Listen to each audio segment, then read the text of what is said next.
मैं मुज़ाहिर अख्तर आप लोगों को होम्योपैथिक के बारे में कुछ जानकारी देना चाहता हूँ। होम्योपैथिक हमारा सब्जेक्ट है, बहुत इससे हमको लगाव है और इसमें हमको शौक़ था कि होम्योपैथिक से अपना भी इलाज करूँ, लोगों का इलाज करूँ।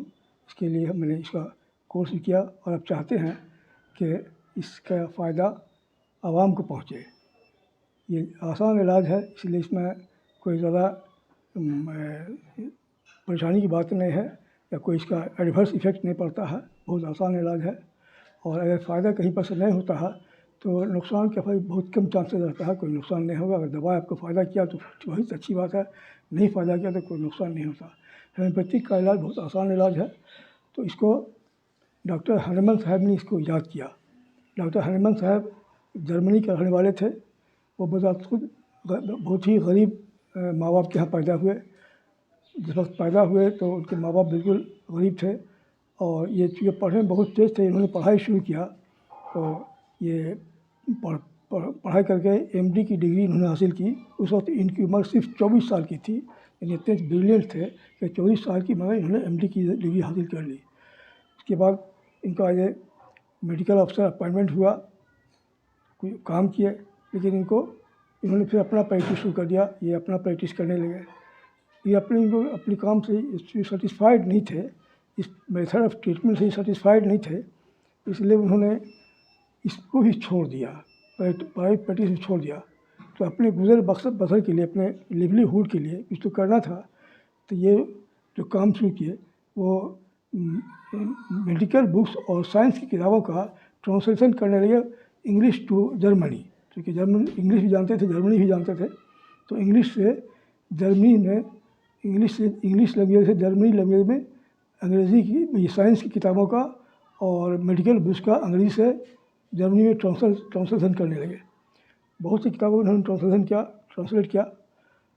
एक जो है विलियम कॉलिंस का मटेरियल मेडिका ट्रांसलेट कर रहे थे, तो उस जगह कहीं पर एक जगह उन्होंने पढ़ा, लिखा हुआ था कि सिनकोना से बीमारी पैदा होती है और मलेरियल फीवर पैदा होता है। मलेरिया वाली बीमारी, मलेरिया बुखार हो जाता है सिनकोना के खाने से।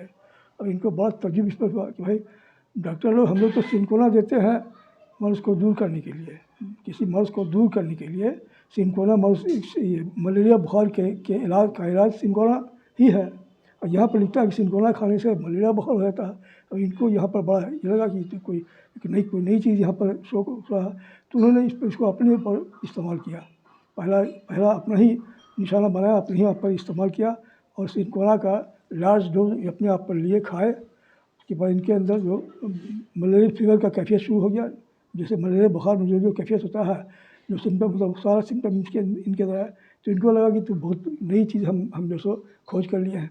अब ये इस पर रिसर्च करने लगे और इनको काफ़ी इसमें गहरी दिलचस्पी थी।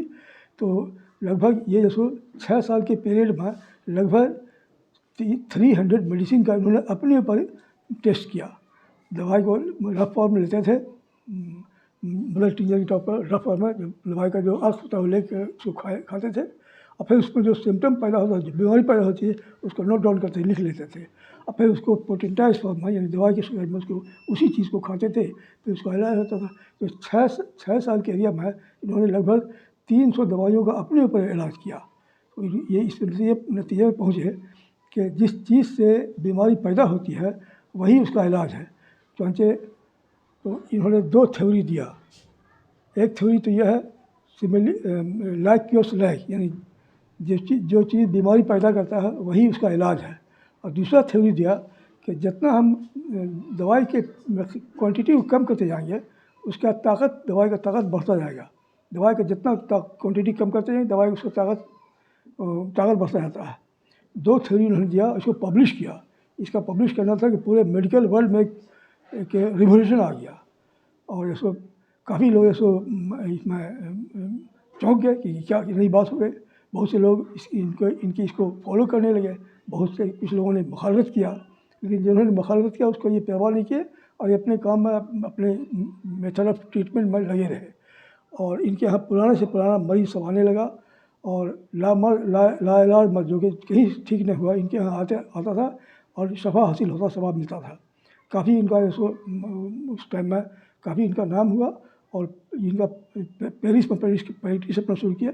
वहाँ पे इनका बिल्कुल रोलिंग प्रैक्टिस था, यानी इनके यहाँ भीड़ लगाता था, पुराना मरीज सब आता था और उसको सेवा मिलती, जो कहीं जिसका कहीं कोई इलाज नहीं था वो इनके यहाँ आता था और उसका इलाज होता।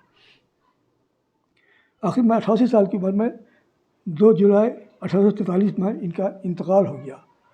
तो दुनिया वालों को एक नई चीज़ देख कर गए कि ये सिमिलिया ये लाइक की ओर से लाइक, और दवाई का जितना क्वांटिटी कम करते जाएंगे उसकी ताकत बढ़ती जाएगी। अब क्वांटिटी पोटेंसी कैसे बनता है उसके बारे में हम थोड़ा सा बता देते हैं, हल्का सा आइडिया।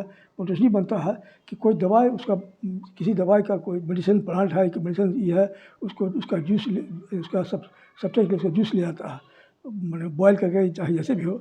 जैसे देखिए यहाँ पर सो ये देखिए ये सवाल सा रिजल्ट आएगा तो ये सब मदर टिंचर है, क्यों थीटा लिखा हुआ थीटा, या उससे लोग इसको क्यों भी कहते हैं, ये मदर टिंचर है। इसी मदर टिंचर से बनता है। इसका एक ड्रॉप लेंगे, ऐसा इसका 2 तरीका है, एक तरीका सेंटीमल स्केल है, एक डेसिमल स्केल है। सेंटीमल स्केल में 1:99 का रेशियो होता है, डेसिमल स्केल में 1:9 का रेशियो होता है। तो सेंटीमल स्केल में जो होता है कि एक पार्ट दवाई लेते हैं, अच्छा 9 पार्ट व्हीकल लेते हैं, एक पार्ट दवाई लेंगे, 99 पार्ट व्हीकल लेंगे। व्हीकल होता है डिस्टिल वाटर हो या शुगर मिल्क हो या फिर अल्कोहल हो, ये व्हीकल होता है।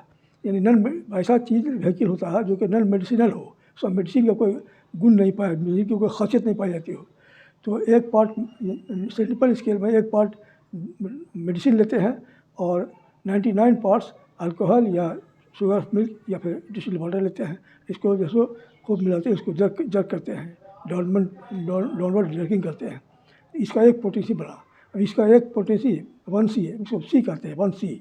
इसको सेंटीमल स्केल जो बनता है उसको C कहलाता है, 1C बना। अभी 1C को का एक पार्ट लेते हैं और 99 पार्ट जो सो व्हीकल लेते हैं, चाहे शुगर हो, शुगर मिल्क हो, चाहे अल्कोहल हो या डिस्टिल वाटर हो, 99 पर। तो ये जैसे बना 2C बना। इस तरह से बढ़ते बढ़ते 6C बनता है, 30C बनता है, 200C बनता है।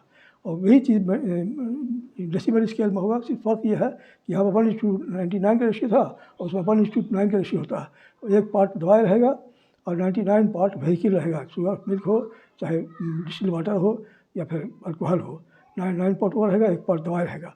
तो ये जो 1x बना, और ये x का फिर जो 1 पार्ट ले आता है और 9 पार्ट जो व्हीकल दिया जाता है, शुगर मिल्क हो या चाहे अल्कोहल हो, 9 पार्ट वो दिया जाता है। और इसका ये 2x बनता है। इस तरह से 3x बनता है, 6x बनता है, 12x बनता है, 200x बनता है। देखिए ये जो 6x दवाई, ये 6x है, ये देखिए 12x है, 200x है। तो 200 से ये x जो रहता है डेसिमल स्केल में जो रहता है उसको x लिखना ज़रूरी होता है। और सेंटीमल स्केल में C लिख भी सकते हैं, देखिए 30C है, और बाद है नहीं भी लिखाता है, 30 लिखा हुआ है। सेंटीमल स्केल में अब C लिखें तो भी ठीक है, नहीं लिखे तो भी है, लेकिन डेसिमल स्केल में x लिखना ज़रूरी होता है। x नहीं लिखें तो कन्फ्यूजन हो जाएगा। इसलिए जो भी दवाई डेसिमल स्केल में बनता है उसमें x लिखाता है, इसका नहीं वो डेसिमल स्केल का है। अब आपको हम जैसे दवाई बनाना है तो ये जो शुगर ये ग्लोबुल्स है, जैसे ग्लोबुल का साइज़ भी होता है, साइज़ होता है नंबर, इसका साइज़ होता है नंबरिंग के हिसाब से, 10 नंबर होता है, 20 नंबर होता है, 30 नंबर होता है, 40 नंबर होता है। तो उसका नंबरिंग कैसे किया जाता है? नंबरिंग के लिए इसका जैसो इसको सब गोली को एक लाइन में अरेंज कर देते हैं, और एक लाइन में अरेंज करने के बाद उसको देखते हैं कि कितना मिलीमीटर इसका एरिया हुआ। देखिए पहला वाले में है इसका 10 ग्लोबुल्स है, इसका 10 मिलीमीटर है तो इसका नंबर 10 हुआ। दूसरा वाले में है 10 ग्लोबुल्स है, ग्लोबुल्स नंबर ऑफ ग्लोबुल्स 10 ही रहेगा, 10 ग्लोबुल्स है और इसका एरिया बढ़ गया, बड़ा गोली इसका एरिया बढ़ गया और इसका दबेंगे तो इसका मिलीमीटर में 20 मिलीमीटर होती है, नंबर 20 हुआ। जब भी नापा जाएगा तो मिलीमीटर ही में नापा जाएगा, सेंटीमीटर या इंच में नहीं नापा जाएगा। जितना मिलीमीटर हो उतना उसका नंबर हुआ। ये 30 मिलीमीटर हो, ये तीसरा थोड़ा बड़ा है, ये तो 30 मिलीमीटर हुआ तो इसका नंबर 30 हुआ। ये इसका बड़ा है तो 40 मिलीमीटर हुआ इसका एरिया, तो ये इसका नंबर 40 हुआ। इस तरह इसका तो इसका नंबरिंग हो जाए, इससे आपको कोई ज़रूरत नहीं पड़ेगा, लेकिन इसको हम जानकारी के बता दिया कि इसका नंबरिंग होता है। आप दवाई की दुकान में जाएंगे तो कहेंगे हमको 10 नंबर चाहिए, 20 नंबर चाहिए, 30 नंबर चाहिए, 40 नंबर चाहिए। अब यह है कि दवाई इसमें कितना दिया जाता है, एक डोज में एक मटर के दाने के बराबर हो। छोटा गोली होगा तो 8-10 गोली मिलकर एक मटर के दाने के बराबर होगा। बड़ा गोली होगा तो उसको 5-6 ग्लूकोज एक मटर के दाने पर होगा। और भी बड़ा गोली होगा तो 2-3 ग्लूकोज एक मटर के दाने पर। एक मटर का दाना जो है 1 pea सीड जो होता है, मटर का दाना, एक मटर के दाने के बराबर उसका वॉल्यूम होना चाहिए, उतना दिया जाता है। वो एक डोज का। इस तरह से ये करते हैं। तो ये होम्योपैथिक का तरीका इलाज है। इसके लिए देखिए जो ये भी दवा है, ये इसको 6x है, ये 6x पोटेंसी का है, ये भी डेसिबल स्केल का है। और देखिए ये बॉक्स होता है इसका, आपके होम्योपैथिक बॉक्स होता है, इसमें दवाई सब रखने की जगह है। कोई भी दवाई रखना है तो ये देखिए इसमें दवाई सब बनी हुई है। इसकी दवाई है, इसका नंबर नेम लिखा हुआ है, मैगफॉस है 30, मैगफॉस 30 है। इस तरह जो भी दवा है इसमें, इसके रखने की जगह ये है। आप इसको इस तरह से अपने घर में रख सकते हैं, छोटे दवाई को सब अरेंज कर रख सकते हैं।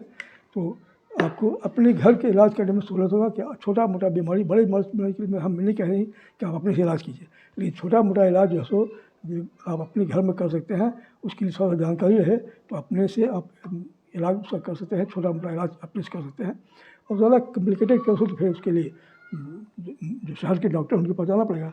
लेकिन आमतौर पर छोटे मोटे मर्ज़ के लिए इनिशियल स्टेज में अगर आप ठीक हो जाते हैं तो फिर आप आगे नहीं बढ़ पाएगा। और इनिशियल स्केल में आदमी गलती करता है, इलाज नहीं किया, ध्यान नहीं दिया, फिर वो बढ़ जाता है तो फिर उसको इसके लिए काफ़ी खर्च होता है, काफ़ी परेशानी होती है। तो इसलिए मैंने ये ख्याल किया कि आपको इसकी थोड़ी जानकारी दे दिया जाए, ताकि इसमें आपको दिलचस्पी हो जाए तो फिर आप अपना हल्का फुल्का इलाज खुद से कर सकते हैं। और ये आसान, इसमें खर्च भी कम है। और सबसे बड़ी खूबी क्या है कि इसका कोई साइड इफ़ेक्ट नहीं होता है, लगभग नहीं केवल होता है बहुत ही रेयर केसेस में, बहुत हायर पोटेंशियल रहेगा तब तो साइड इफ़ेक्ट होता है। आमतौर पर 6 में, 30 में, 200 में बिल्कुल बहुत हल्का फुल्का कोई खास ये नहीं होता है। इसको आप कर सकते हैं। और सब इसमें होम्योपैथिक इलाज में एक चीज़ ख्याल रखना है कि बीमारी का कोई इलाज नहीं होता। जैसे बुखार की ये दवा है ऐसा नहीं है, या फिर सर दर्द का ये दवा है ऐसा नहीं, बल्कि सिम्पटम क्या है। बुखार है तो उसमें क्या क्या सर दर्द होता है, फीवर है, बदन काँपता है, पूरा बदन दर्द है, वो सिम्पटम है। उस सिम्पटम के हिसाब से कौन दवाई सूट करता है, वो सिम्पटम के हिसाब से क्या था। ये होम्योपैथी का गुण यही है कि इसमें दवाई के ही का बीमारी का इलाज नहीं है, बल्कि सिम्पटम का इलाज है। आपको कौन कौन सिम्पटम है उसको नोट करेगा डॉक्टर, और उसके सिम्पटम के हिसाब से उसमें कौन कौन दवाई में ये सिम्पटम पाया था वो दवाई देगा। तो ये आसान इलाज है और बिल्कुल इसमें कोई साइड इफ़ेक्ट नहीं है। इसलिए आप कोशिश करें, थोड़ा इसकी आपकी जानकारी हो तो आप इसमें कैसे करते हैं। अगले बार हम इसमें बीमारी तो आपको इंट्रोडक्शन दिया, अगले बार बीमारी का हम सुनेंगे। जैसे अफसर साहब भी जो भी जितनी भी बीमारी होती है जो सर, उसके बारे में बताएंगे। अब इसमें जो भी कमी कोताही रहेगा, इसको कुछ होगा तो आप हमको सजेस्ट कीजिए कि क्या कमी है, क्या कोताही है, कुछ सजेस्ट कीजिए। आपका शुक्रिया, हम शुक्रगुजार होंगे। और जी कमेंट कीजिएगा, जरूर कीजिएगा।